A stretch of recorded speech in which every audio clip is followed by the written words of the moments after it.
Bonjour et merci infiniment pour votre fidélité à ce programme d'échange, rencontre et échange, nouveau numéro. Nous allons parler aujourd'hui de ces faits marquants de ces derniers temps, l'humanité en marche vers la fin d'un cycle. Et nous sommes donc à 2 semaines de la fin de cette année 2023, semaine de l'Avent, période de l'Avent, et temps de l'Avent, qu'est-ce que c'est? On va en parler et d'autres sujets d'actualité encore avec le révérend Père Pierre Chanel Foyon, aumônier national des cadres catholiques du Togo. Mon Père, merci d'être à nos côtés. Merci à vous et bonjour à nos amis. Téléspectateurs et téléspectatrices. Ça fait plaisir de vous avoir à nos côtés pour parler de ces sujets d'actualité. En guise d'introduction, comme on dit dans votre jargon, comment se portent vos ouailles, que ce soit les cadres catholiques du Togo ou encore ces milliers d'élèves dont vous avez la charge, puisque je rappelle que vous êtes aussi le directeur national de l'enseignement catholique au Togo. Oui, merci. Nous rendons grâce à Dieu d'abord. Je dois dire que les cadres catholiques se portent bien, même s'il est vrai que ce sont des hommes et des femmes très occupés. Alors, quand nous organisons au niveau de l'aumônerie des activités, certains font l'effort de participer, mais je pense que le grand nombre n'y parvient pas encore. Mais nous pensons qu'avec le temps, le nombre de participants à nos activités pourra connaître l'accroissement nécessaire. Et au niveau des écoles, nous sommes en train de finir le premier trimestre. Pour le moment, tout va bien.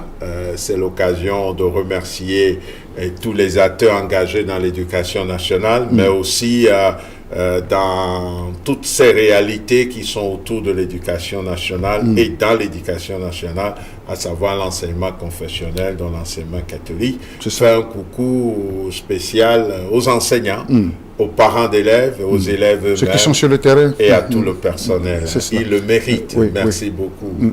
On peut peut-être encore sur les cadres catholiques. Vous arrivez à les joindre, vous les organisez comment donc Alors, tout de suite, la conférence des évêques du Togo... Je ne sais pas d'activité que vous organisez à leur intention. Oui, oui.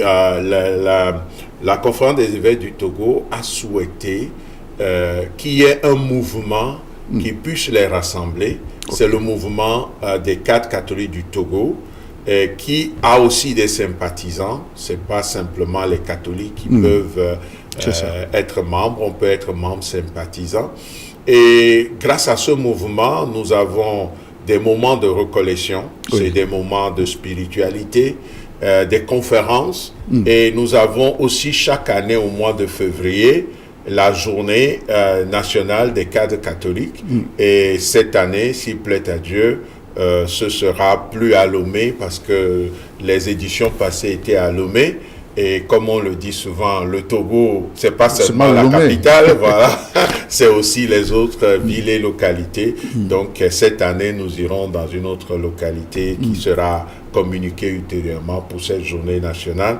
Et normalement, en fin d'année, c'est-à-dire le mois de juillet-août, nous organisons aussi une retraite spirituelle. Disons que nos activités sont essentiellement la spiritualité qui est fondamentale et ensuite les formations pour qu'ils puissent être lumière dans la cité, témoins de cette lumière qu'est Jésus-Christ dans leurs diverses responsabilités depuis la famille, passant par le milieu professionnel et pour ceux qui sont engagés en politique aussi dans ce milieu important, puisque la gestion de la cité incombe à la réalité politique. Et là, s'il n'y a pas des hommes de qualité, des hommes qui embrassent la lumière, les autres souffrent. Je pense que la parole de Dieu dit, quand le méchant gouverne, le peuple gémit. Donc il faudrait avoir des cadres qui sortent de cette méchanceté et qui embrassent plutôt les valeurs.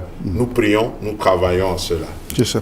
Merci mon père. Et l'école catholique qui a fait ses 130 ans, c'est ça bien? Oui, 130 ans. Nous avons... C'est pas rien.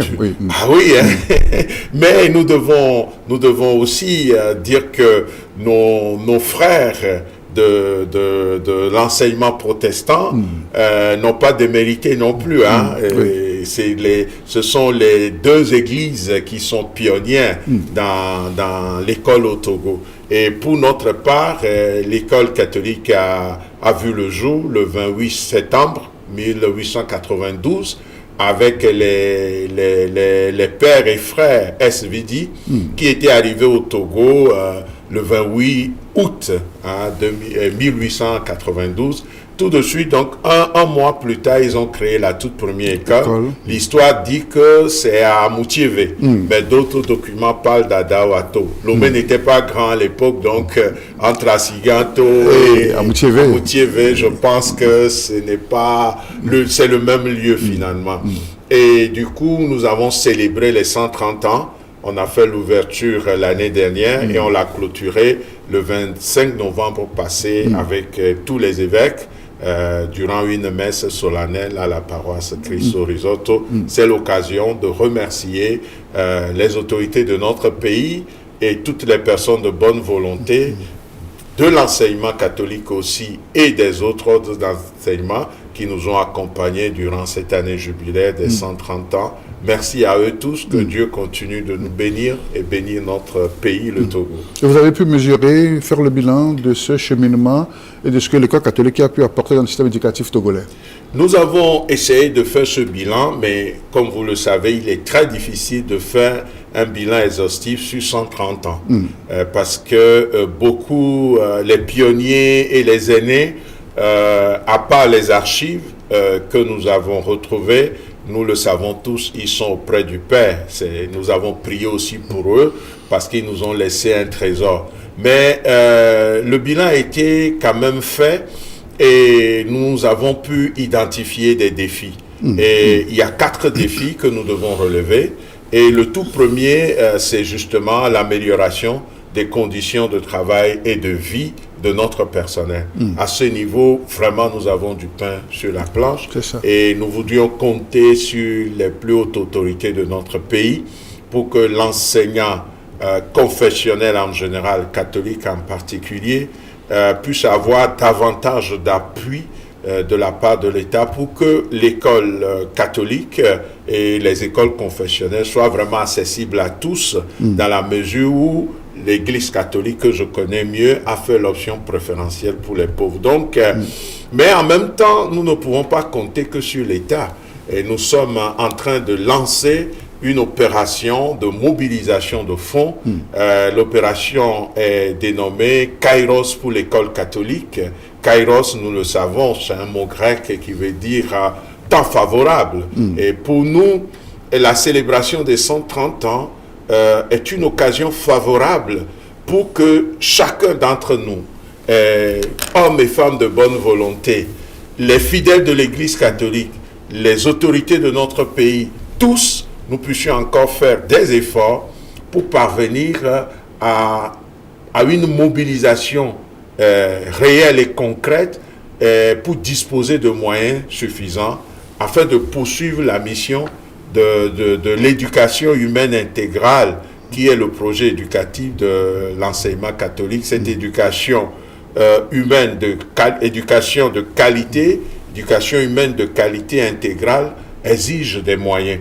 Et donc l'opération Kairos va commencer le 23 décembre, dans quelques jours, et va se clôturer pour une première partie le 30 décembre. Ça va être des dons par transfert d'argent Timoniflouz et aussi sur un compte ouvert à Orabank. Je n'ai pas reçu pour mission de venir donner des chiffres et tout ça. Donc, ce n'est pas l'objet. Mais j'annonce simplement qu'il y aura d'autres moyens qui vont communiquer sur tout ça. L'opération Kairos pour l'école catholique est un cri, c'est une invitation à une grande générosité. Hébreux chapitre 13, verset 16 dit justement que la générosité est une valeur vraiment devant Dieu et devant toute la cité. Nous invitons à poser un acte concret de générosité pour que la mission de l'enseignement catholique puisse se poursuivre. C'est ça. Mais un peu concrètement, à quoi seront destinés ces fonds qui seront collectés? Alors, très belle question. Habituellement, quand on collecte des fonds, Les gens aimeraient qu'on puisse dire on va construire telle école, on va rénover tel bâtiment. Les gens veulent du concret. Mais aujourd'hui, après 130 ans, notre relecture montre que ce ne sont pas des bâtiments et autres qui doivent être la priorité, mais les humains. Parce qu'on a beau avoir une école très belle et tout, s'il n'y a pas un personnel enseignant et un personnel administratif de qualité, l'éducation de qualité ne peut pas advenir. Et du coup, donc, ce que nous allons investir dans les ressources humaines, c'est ça? Voilà. Ce que nous allons collecter, c'est un investissement dans l'amélioration des conditions de vie et de travail et aussi pour la formation continue ou la formation permanente. Parce que nous devons le savoir, l'enseignant en général et tout être humain a besoin de formation tout au long de la vie. Et tout le monde sait que la formation coûte. Et on a tendance facilement à négliger ce côté. Et nous voudrions que ce que nous allons collecter soit investi dans l'humain pour redonner encore vie davantage à l'enseignement catholique, à l'éducation catholique sur la terre de nos aïeux. Très belle initiative, beaucoup de courage. Merci beaucoup. Tout le vœu de succès, n'est-ce pas? Merci infiniment. Vous savez, je ne sais pas si vous le savez, nous avons quand même des anciens élèves qui sont de grands responsables au Togo, dans le gouvernement, à l'Assemblée nationale, dans le monde judiciaire, à l'international. Et pour la petite histoire, c'est avec fierté que nous disons cela. Notre chef d'État, son Excellence Monsieur le Président de la République, est un ancien élève.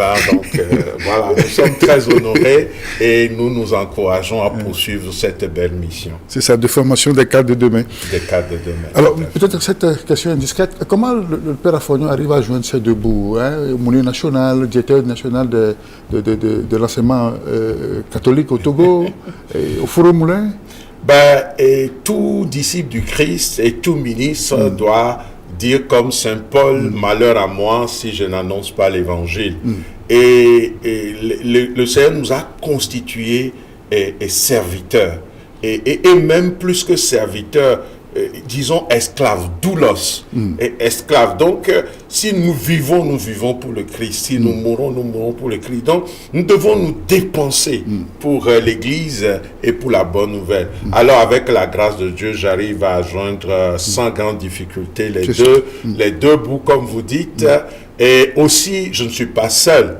À la direction nationale de l'enseignement catholique. Nous sommes une équipe de 9 personnes et c'est l'occasion de les saluer, de les remercier. Et l'enseignement catholique est encore décentralisé. Dans chaque diocèse du Togo, les 7 diocèses, il y a une direction diocésaine avec une équipe aussi qui travaille avant d'arriver dans les établissements et les écoles où on a des chefs d'établissement, des directeurs et des enseignants et tout. Donc ce n'est pas très complexe, mais il faut quand même un bon pilotage pour animer tout ça et coordonner. Au niveau de l'aumônerie des cadres, comme j'ai dit, là aussi il y a un mouvement avec un bureau et du coup avec le président et son staff, je ne suis pas seul aussi. Et dans les autres diocèses, il y a des prêtres qui sont nommés comme des points focaux pour ce début et nous espérons que très bientôt on pourra avoir aussi des aumôniers diocésains pour mieux répondre aux besoins des fidèles. Merci mon Père pour ce mot introductif. Amis téléspectateurs, nous sommes dans la rencontre échange. Le Père Pierre Chanel Afognon est mon invité pour parler des questions d'actualité.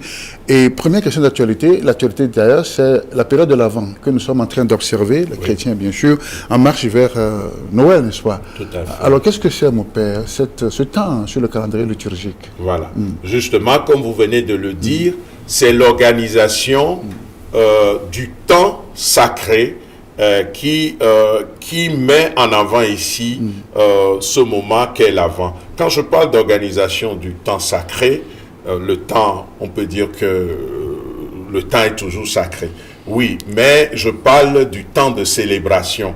Et depuis plusieurs années, ça fait très longtemps, que l'Église dans le monde entier et particulièrement l'Église catholique a organisé la vie des fidèles durant l'année de façon à ce que en 3 ans, par exemple, les fidèles puissent écouter la lecture de pratiquement toute la Bible.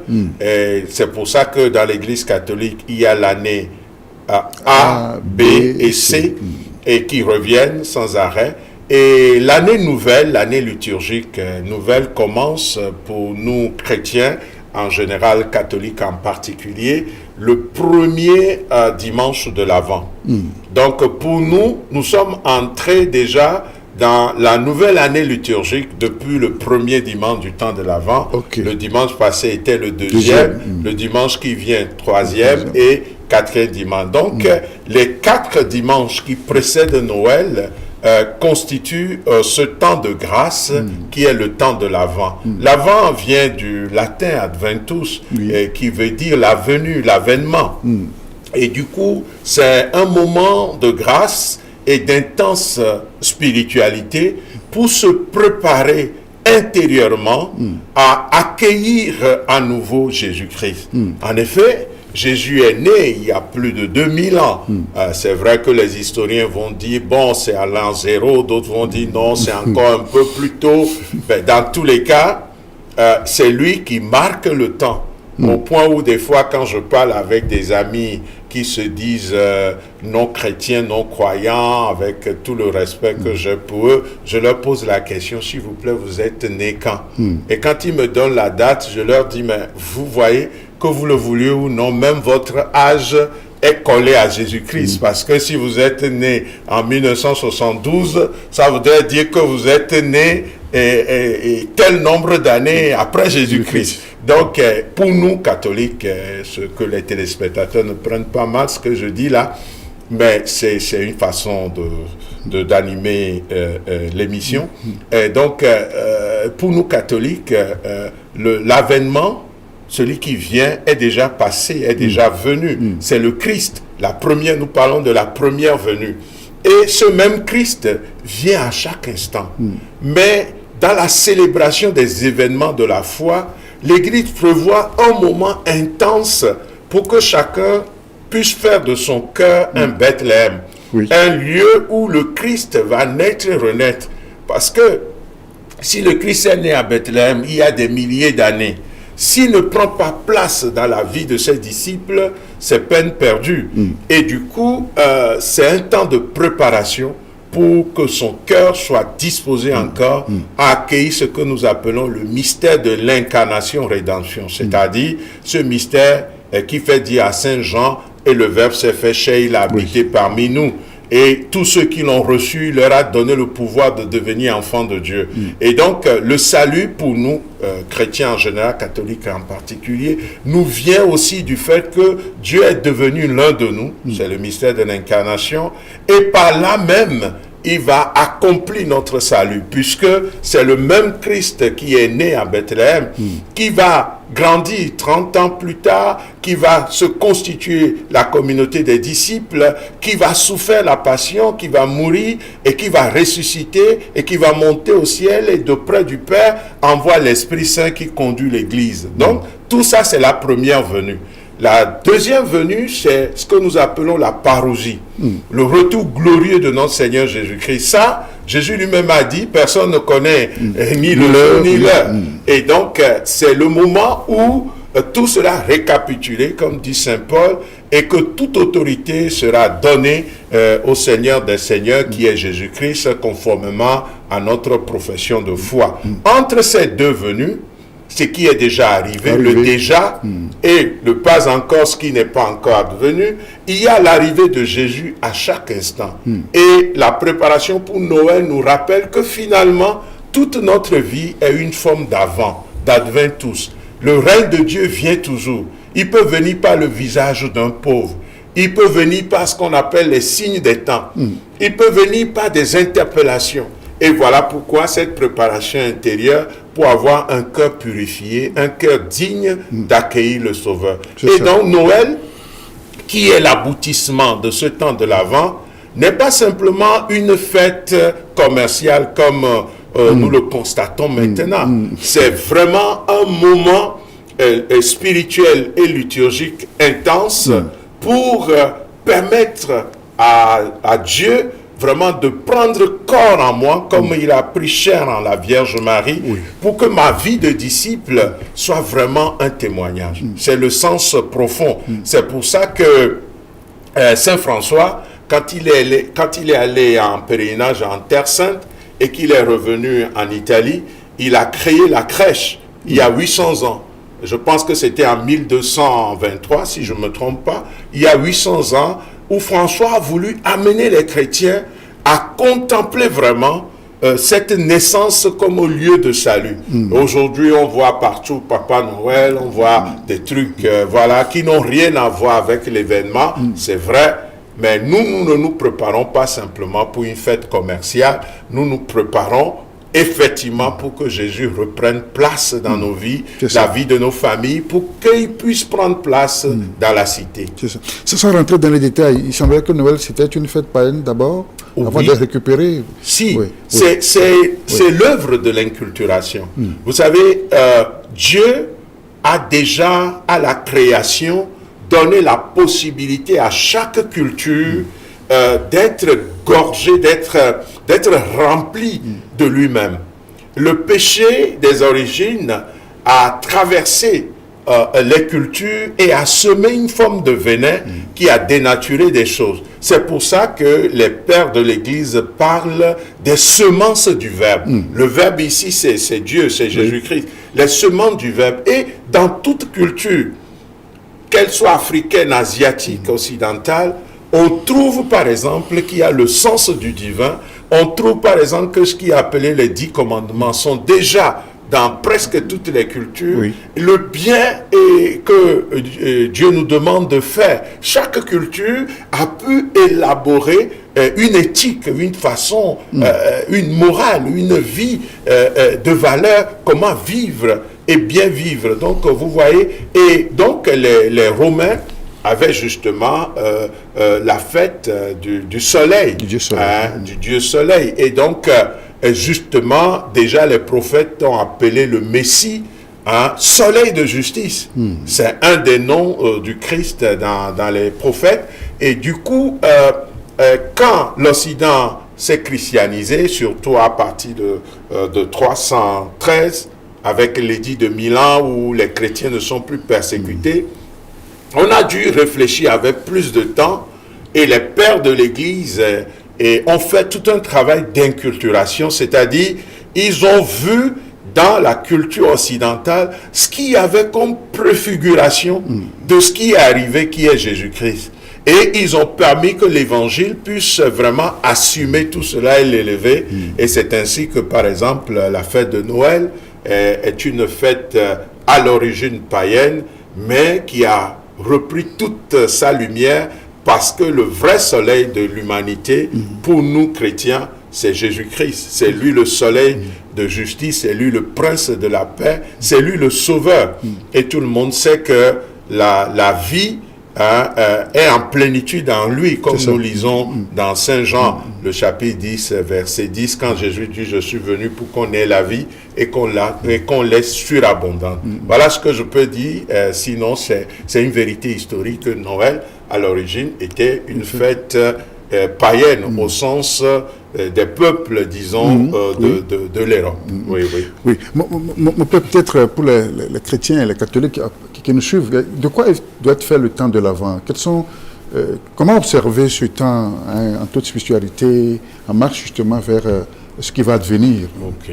Et c'est d'abord un temps où, quand on regarde la liturgie chez les catholiques, les prêtres vont s'habiller en violet.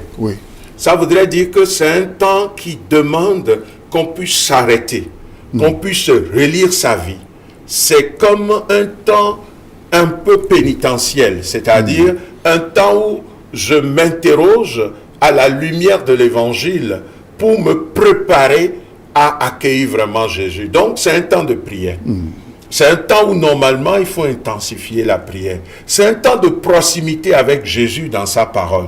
Donc, on doit intensifier la lecture et la méditation de la parole de Dieu. Et Saint Jérôme disait déjà, l'ignorant des Écritures, c'est l'ignorant de Jésus-Christ lui-même.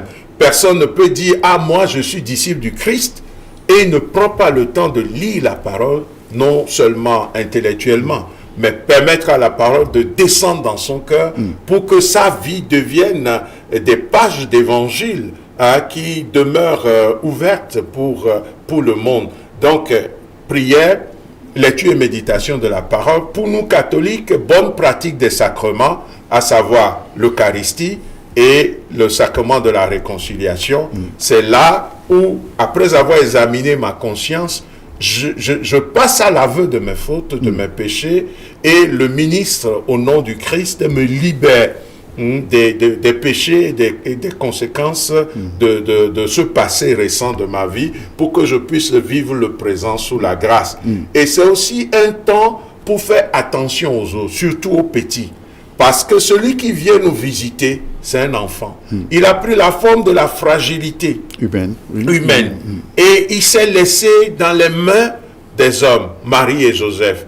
Et voilà pourquoi c'est un moment important pour faire attention aux plus petits, en ayant le regard fixé sur des figures majeures que la liturgie nous présente. D'abord, les prophètes. On va lire beaucoup des textes du prophète Isaïe.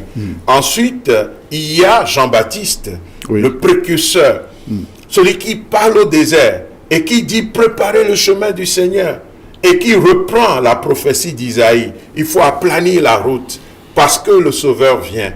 Il y a la Vierge Marie, celle qui reçoit l'annonce de l'ange, l'ange Gabriel, c'est Luc chapitre 1, qui lui dit « Tu vas être la mère du Sauveur ». Et il y a aussi la figure de Joseph, celui-là même qui a un projet de mariage jeune qu'ils étaient avec Marie et qui va aussi être visité par l'ange pour l'amener à entrer dans le projet de Dieu. L'Avent devient un temps où quand on contemple tous ces grands visages de la révélation, on devient véritablement disciple, c'est-à-dire on entre dans l'ascèse indispensable pour, comme Joseph et Marie, entrer dans la volonté de Dieu. Parce que Marie et Joseph, qui vont être les parents de notre Seigneur Jésus-Christ, ont vécu non parce qu'eux ils désirent le mariage, mais ce que Dieu a prévu et qu'ils ne comprenaient pas. La preuve, Marie a dit, moi je ne connais pas d'homme. L'ange lui dit, non, l'Esprit Saint va te prendre sous son ombre et tu vas concevoir un enfant. Et Joseph, lui, dit, comme elle est enceinte, je vais la répudier, mais comme c'est un homme juste, nous dit l'Évangile, il veut le faire en cachette. On voit bien que ce projet n'est pas leur projet, mais ils ont accepté. Donc, c'est là même l'Avent comme un temps qui nous prépare à renouveler notre foi. La foi, la confiance en Dieu pour vivre selon son projet et non selon nos projets personnels. Oui, un temps qui coïncide aussi vers la fin de l'année, puisque à 2 semaines, donc bel exercice justement de détériorisation, d'introspection. Oui, et de relecture de vie, comme nous disons, parce que tout être humain a sa conscience. Et cela est tellement vrai que ce n'est pas seulement les non-chrétiens, c'est pas seulement les chrétiens plutôt, qui vont faire des relectures de vie vers la fin de l'année.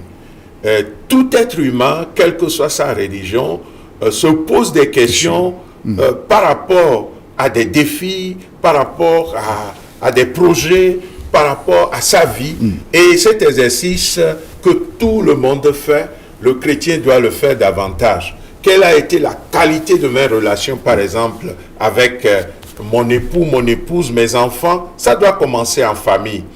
Parce que souvent on court trop, on va parler en langue dans les églises, on va donner de l'argent aux prêtres, aux pasteurs, on se présente Hamefofo, Hamedada, mais à la maison par exemple, on n'est pas du tout un modèle pour les enfants, on torture sa femme, c'est la femme qui torture l'homme, on ne se comprend pas, donc ça commence en famille et ensuite ça va au lieu du travail. Des fois le lieu du travail peut devenir une forme d'enfer parce que on écrase les autres, on les piétine. Et de ce lieu de travail, ça va s'étendre dans le pays et un peu partout. Donc il faudrait faire nécessairement ces relectures de vie de la famille vers la communauté qui est plus large, et ensuite le reste avec la grâce de Dieu se fait. J'ai l'habitude de dire aux gens, on ne peut pas pleurer tout le temps parce que malheureusement en cette année, Israël continue de massacrer les Palestiniens et tout le monde a mal. Tu regardes la télé, tu pleures, et tout de suite après, tu fais pareil envers ta femme et tes enfants ou vice-versa. Finalement, je dis, dans nos familles, il y a des gens qui sont un peu comme Israël, ou bien qui sont un peu comme des djihadistes, parce que ils sont choqués de voir ce que les gens font comme mal dans le monde, mais au niveau, ils font autant. Ils n'ont pas le temps pour quelqu'un d'autre, ils ne peuvent pas être humbles, ils ne peuvent pas demander pardon. Il y a un monsieur qui m'a dit, ah ben, vous savez, mon père, tout ce que vous dites, c'est beau, mais quand l'homme commence à présenter les excuses à la femme, après, la femme ne respecte plus l'homme. Voilà des stéréotypes où l'avant vient nous dire quand même que nous devons prendre le chemin de l'humilité. Voilà. Merci, mon père, Père Afognon. Vous êtes mon invité, aumônier national des cadres catholiques du Togo, directeur national de l'enseignement catholique. C'est avec vous que nous faisons le tour d'horizon de ces questions d'actualité. Mais autre question préoccupante qui vous interpelle sûrement, c'est la situation de l'archevêque mairie de Lomé, Monseigneur Philippe Fanoukou Poyoro. Vous avez vu, comme tout Togolais d'ailleurs, ces images virales sur les réseaux sociaux montrant le vieux prélat en détresse lançant un appel à ses frères dans l'épiscopat. Mon père, et on se rappelle également que la dernière conférence des évêques du Togo a parlé de ce sujet. Oui. Alors, qu'en est-il? Parce qu'il y a tellement de rumeurs, on ne sait comment démêler le vrai du faux. Vous êtes bien indiqué pour nous situer à propos des ennuis, si vraiment il y a ennuis, de Monseigneur Poyoro. Merci, c'est un sujet très délicat. Mais vous savez, je commence par une parole, une référence biblique. C'est dans Hébreux chapitre 13, verset 7, où l'auteur de l'Épître aux Hébreux dit de se rappeler de ceux qui ont vécu au milieu de nous et qui nous ont enseigné le chemin de foi. Et c'est avec révérence, avec un amour filial pour Monseigneur Poyoro que je prends la parole en parlant de cette situation qui n'honore personne. Je crois que sur les réseaux sociaux, il y a eu beaucoup de déclarations autour de ce qui s'est passé, où on a vu son Excellence Monseigneur Poyoro en train d'appeler au secours, filmé en fauteuil roulant, sous la neige, après sous la neige et tout ça. Je crois que certainement qu'il y a eu des difficultés, mais nous devons nécessairement redonner tout le respect indispensable à notre grand-père dans la foi, qu'est Monseigneur Poyoro.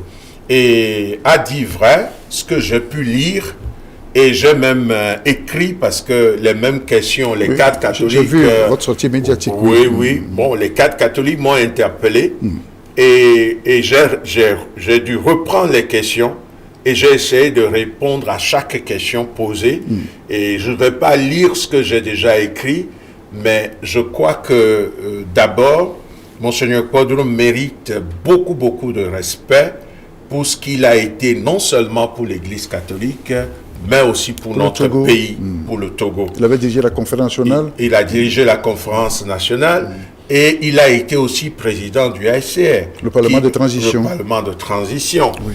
Et je crois que c'est dans ce respect que nous devons dénoncer ceux qui sont autour de Monseigneur et qui vont jusqu'à le filmer en le laissant sous la neige. Pour quelle intention, je ne sais pas. Parce que, comme je l'ai dit dans mon écrit, Monseigneur est en exil Et comme exilé, il a des droits. Et parmi ces droits, il a droit au logement. Bon, même ceux qui sont dans ces pays-là, qui doivent être déportés en quelque sorte, si je peux ainsi parler, ceux qu'on dit en situation de pouvoir quitter le pays parce qu'ils ont reçu l'ordre, et même certaines personnes qui dans ces pays de l'Occident sont comme des sans domicile fixe, quand il y a la neige, personne ne reste sous la neige. Il y a des dispositifs... Excusez-moi, est-ce que vous avez vérifié les faits? Est-ce que M. Podio a été mis dehors de l'hôtel où il hébergeait? Bon, et les versions sont énormes. Et comme il est difficile d'accéder directement à Monseigneur Podio, moi, je n'ai pas eu un accès direct à Monseigneur Podio. Mais de ce que l'entourage a eu à dire et de ce que j'ai lu, j'aurais appris même que des gens de la diaspora ont fait une délégation pour aller à Stockholm, en Suède justement, pour voir quelle est la situation. Et il y a quelques jours, je lisais un tweet d'un des responsables des Togolais de la diaspora qui se réjouissait en remerciant l'État de Suède pour avoir gardé Monseigneur au chaud dans des conditions de vie normales. Donc, ce tweet me fait dire que peut-être qu'il y a eu une difficulté, mais il est impossible qu'un être humain puisse être sous la neige. Il est possible qu'on puisse faire sortir quelqu'un d'un hôtel. Mais sur les réseaux sociaux, toujours on dit que ce n'est pas un problème d'argent. Bon, pourquoi il sortirait de l'hôtel si ce n'est pas un problème d'argent? Bref, il y a tellement d'intrigues autour du dossier, mais ce que j'ai retenu et que je peux partager ici avec un respect total à Monseigneur, c'est deux choses. D'abord, il n'est pas possible que Monseigneur soit ainsi dans la rue. Et si c'est le cas, ceux qui l'ont filmé pour mettre sur les réseaux sociaux ont été irresponsables. Parce qu'on peut même les accuser de non-assistance à personne en danger, parce que l'âge de Monseigneur... il a 93 ans maintenant. Oui, ne permet pas de l'exposer comme ça au froid. Il peut s'en sortir avec un refroidissement qui peut être grave. Et au lieu de filmer, si Monseigneur était vraiment dans la rue, ce qu'il faut faire, c'est d'appeler au secours. Et dans ces pays, il y a des structures qui gèrent les urgences. Donc, c'est la première chose. La deuxième chose, c'est que je crois que ceux qui sont autour de Monseigneur, ceux qui ont accès à lui quotidiennement, doivent interpeller cette personne qui s'amuse comme ça à filmer tout le temps Monseigneur et à le mettre sur les réseaux sociaux. Et souvent, ils le font même avec peu de dignité. Des fois, Monseigneur filmé en peignoir, Monseigneur filmé dans des habits qui n'ont rien à voir avec son statut, sa dignité. Ça ne se fait pas. Et je ne sais pas qui organise ça et pour quelle intention. Ce que je sais, l'âge et l'honorabilité de Monseigneur est tel que ce n'est pas lui qui fait des selfies et poste ça. Quand on voit bien, quand on voit bien, c'est quelqu'un d'autre. Oui, dans les vidéos, dans les vidéos qui ont circulé, même la personne lui a rappelé de faire la bénédiction. La dernière fois, on a vu qu'il avait un papier et c'est dans le sens, oui, mais c'est dans le sens horizontal.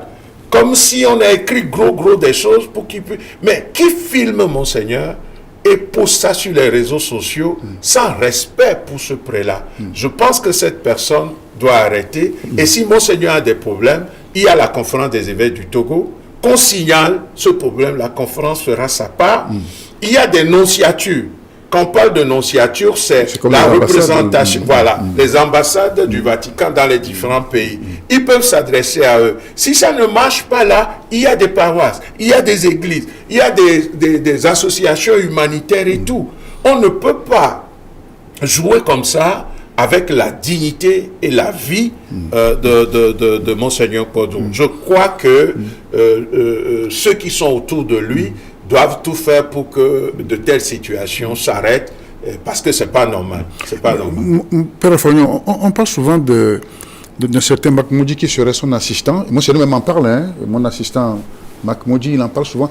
Alors, comment un laïc peut entrer dans l'intimité d'un prélat?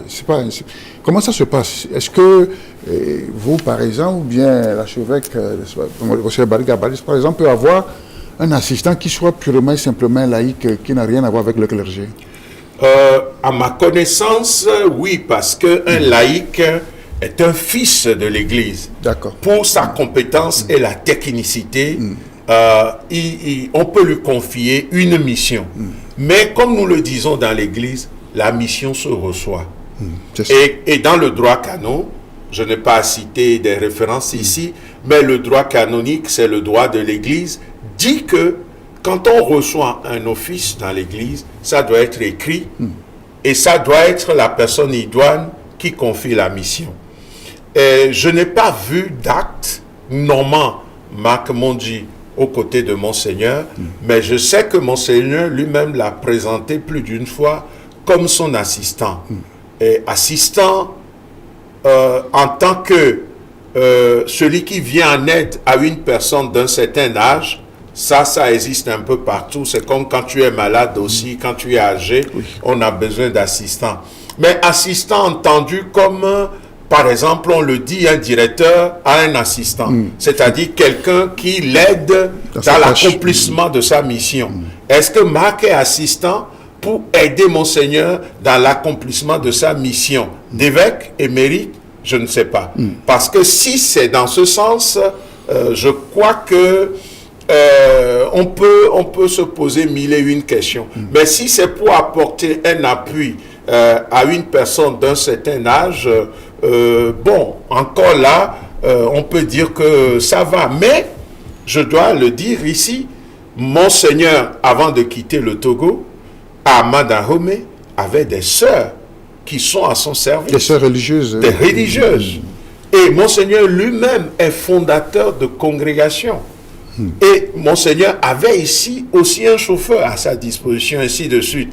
On ne peut pas dire que si c'est pour assister Monseigneur à cause de l'âge, pour certains besoins, c'est Marc qui a été désigné.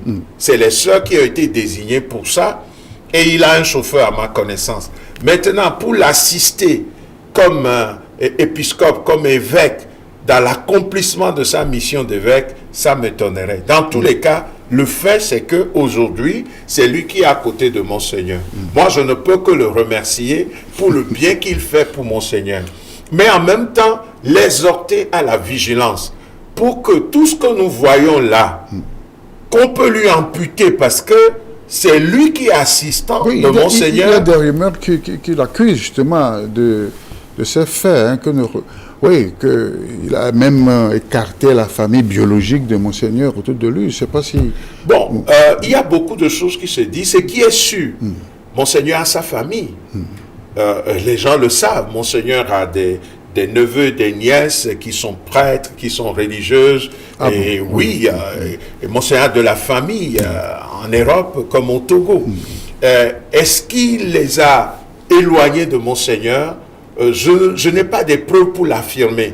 Mais ce que je sais, c'est que habituellement, quand quelqu'un appelle Monseigneur, et ça fait un bout de temps déjà, il passe par Marc. Et c'est Marc qui peut permettre d'accéder à Monseigneur ou non. Je sais aussi que certaines personnes proches de Monseigneur, aujourd'hui, ont leur téléphone bloqué. C'est-à-dire, ils ne peuvent plus appeler directement, oui. Et donc, est-ce qu'il y a eu une intention dans ce sens? Je ne vais pas dire des choses dont je n'ai pas la preuve, mais ce que Marc doit savoir, c'est que c'est lui aujourd'hui qui est la personne qui a plus accès à Monseigneur. Du coup, quand certains actes se posent et il laisse faire, ça peut le rattraper. Par exemple, Marc était où quand on a mis Monseigneur sous la neige? En train de filmer. Et à quel moment on a filmé Monseigneur et lui, son assistant, ne s'est pas opposé. Depuis qu'on publie des choses, c'est lui son assistant. À quel moment Marc a contesté tout ça? Donc je crois que moi, je n'ai pas de preuve pour l'accuser de quelque chose, mais je pense aussi que quand on est assistant d'une personnalité, c'est une lourde responsabilité. Et il faut l'assumer de façon à ce que toute la dignité, l'éclat et l'honorabilité de la personne soient sauvegardés. Et moi, c'est ce que je peux demander humblement à Marc, qui, de façon indéniable, est une des personnes très proches de Monseigneur. Mon père, c'est l'Église, hein, l'image de l'Église catholique du Togo qui est ternie en quelque sorte, hein, peut-être aussi l'image de notre pays, puisque en fait, ces images circulent un peu partout et les gens regardent. Alors, que fait la conférence des évêques du Togo concrètement pour sortir le patriarche de ces ennuis ici? Vraiment, il y a ennui, hein, parce que... oui, il faut dire que... on vous accueille de silence, mon père. Oui. Il faut dire que la conférence des évêques comme institution, et les Togolais doivent le comprendre, ce n'est pas une institution qui va prendre la parole tout le temps.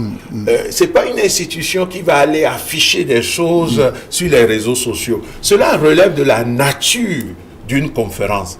Donc, les Togolais, des fois, sont dans l'attente de ce qui ne peut pas se faire. C'est exactement, excusez-moi, comme si quelqu'un attend que sur un arbre fruitier comme un manguier, et il attend qu'un jour qu'on puisse cueillir des oranges. Dans la nature de l'arbre, ça ne peut pas donner l'orange. Dans la nature de la conférence des évêques, il ne peut pas y avoir des déclarations intempestives et tout et tout. Tout ce que je peux dire, c'est que la conférence des évêques du Togo n'a jamais abandonné Monseigneur Podro.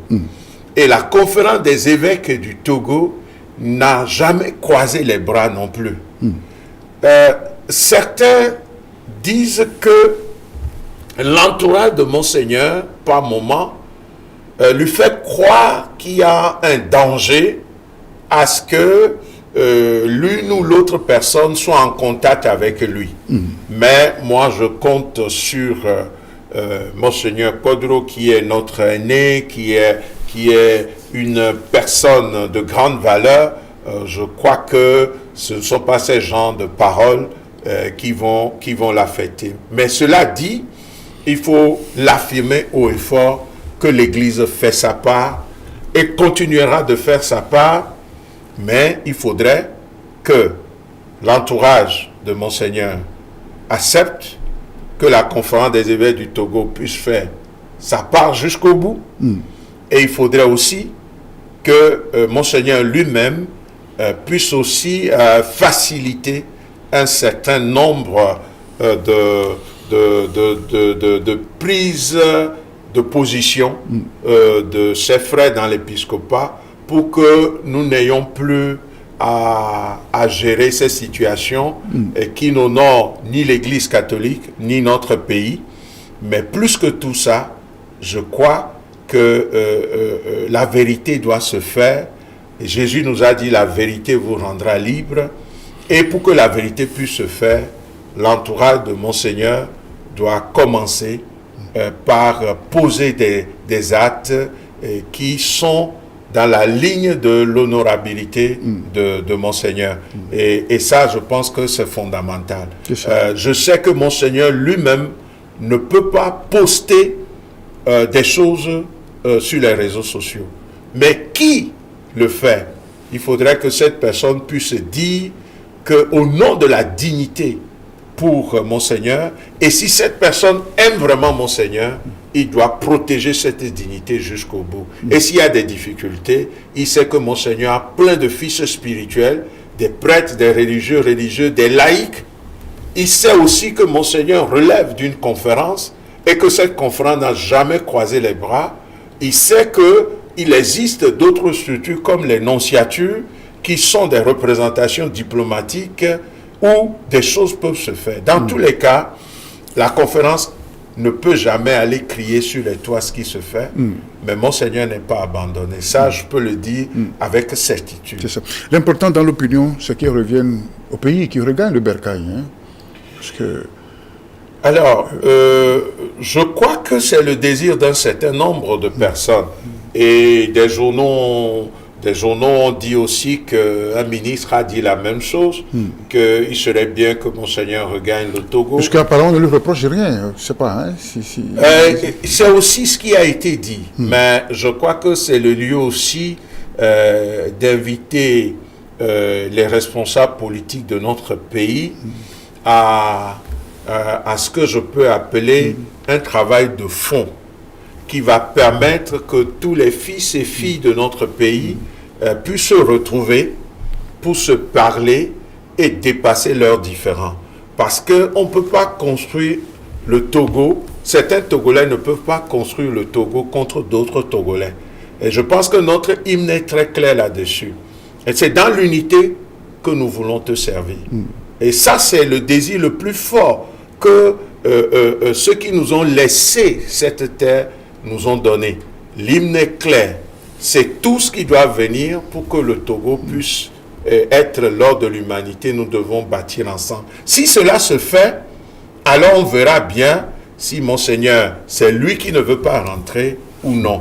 Parce que dire que Monseigneur, on ne lui reproche rien au Togo, peut-être c'est vrai, mais ce n'est pas suffisant. Parce que Monseigneur est dans un réseau relationnel comme tout être humain. Et comme pasteur, il ne peut pas se soucier simplement de sa sécurité. Comme pasteur, comme un père, il doit se soucier aussi de la sécurité d'autres personnes. De son réseau. Voilà, d'autres personnes, je dirais simplement. Donc, je crois qu'il y a là du travail à faire et nous prions tous pour ça et nous espérons tous cela. Et l'essentiel maintenant, c'est que nous puissions ensemble travailler à cela. Bien, merci Père Afognon pour ces éclairages. Voilà qui nous édifie en quelque sorte. C'est un prêtre qui prend la parole et qui parle. C'est mieux que tout ce qu'on a entendu sur les réseaux sociaux. Et la dernière conférence a recommandé Monseigneur Kpodjolo à nos prières, c'est ça? Tout à fait.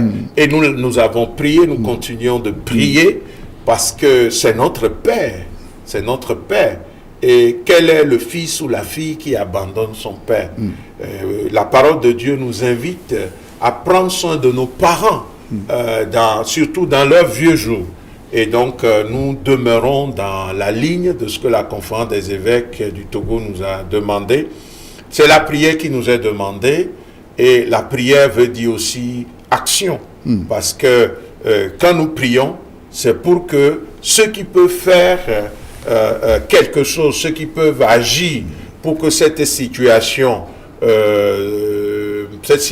douloureuse ne puisse plus se répéter, je pense que nos prières sont en même temps action, puisque c'est pour arriver à ce point. C'est aussi pour que les fils et filles de notre pays puissent vraiment essayer de dépasser les différends pour que le Togo soit vraiment bâti dans l'unité. Une fois encore, c'est l'hymne national. Merci mon Père. Cette émission, cet échange tire à sa fin. Nous sommes à 2 semaines de fête de fin d'année, n'est-ce pas? Tout à fait. Sûrement que vous avez un message pour le peuple de Dieu et pour le peuple togolais dans son ensemble. Merci beaucoup. À notre humanité, j'ai envie de dire courage et confiance. Parce que quand on voit ce qui se passe, on a envie de baisser les bras. Non, non, non. Ne laissons, comme dit le pape François, ne laissons personne nous voler notre espérance, ne laissons personne nous voler notre joie. Soyons des hommes et des femmes engagés dans la prière, engagés dans les bonnes actions. Le reste viendra. Et donc, mon souhait le plus cher, c'est que nous puissions continuer à vivre ensemble dans la cohésion sociale, que nous puissions être artisans de justice et de paix. Cela suppose l'engagement à une vie de valeurs, et les valeurs comme la vérité et ces valeurs dont la vérité sont indispensables.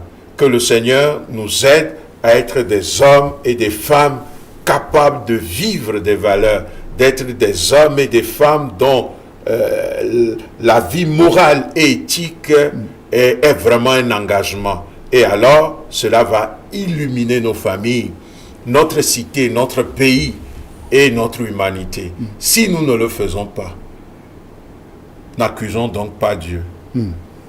Prions et travaillons. Merci, prions et travaillons. C'est sur ce mot que se referme cet échange avec vous, mon Père. Merci à vous, téléspectateurs, pour ce temps passé en studio, une fois encore. Merci pour votre disponibilité. Merci à vous. Et à très bientôt. À très bientôt. Bonne fête de fin d'année à vous. Bonne fête à vous également, merci, mon Père. Merci beaucoup.